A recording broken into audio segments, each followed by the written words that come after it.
We're all familiar with the drug lord Joaquin El Chapo Guzman. The man has an entire history of breaking out of jails in Mexico. It sure is a task to keep him locked up. Surprisingly, he's been held in an escape-proof facility. Escape-proof, but also quite literally a living hell for inmates. Will he be able to break out of this one? Stick with us till the end to find out. How did Guzman get there? Guzman, 62, reported to the Administrative Maximum U.S. Penitentiary or ADX in Florence on July 19th after being given a life sentence plus 30 years on July 16th.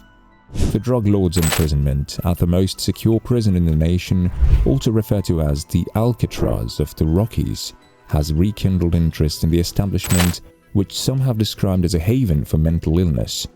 He joined some of the most well-known offenders in the nation who've already detained there, including Ted Kaczynski, the Unabomber, who was responsible for the 1993 World Trade Center bombing, Ramzi Youssef, Terry Nichols, and others. As a prisoner, Guzman has proven to be as cunning as ever. He was brought out of a high society Mexican jail in the Laundry Basket of 2001. He managed to escape from the Altiplano jail in central Mexico in 2015 by hiding under his shower and riding a motorbike through a mile-long tunnel that had been constructed by hand. It's almost as if he's a criminal from right out of a movie.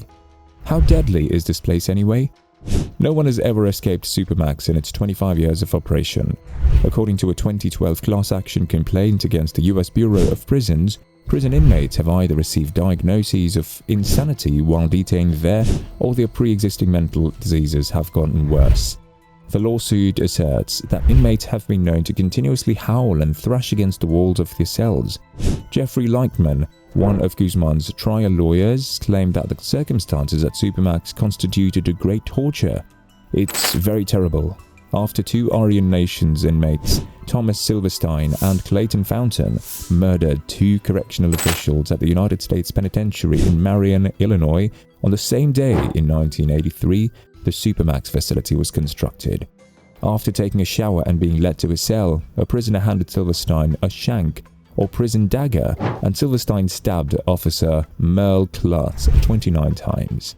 A different prisoner gave Fountain a shank that afternoon and he killed Officer Robert Hoffman by stabbing him.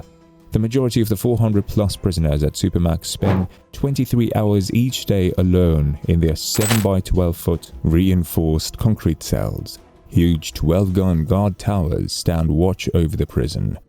According to the Amnesty International study, the cells include a solid outside door and an inside barred door, which adds to the prisoners' sensation of isolation.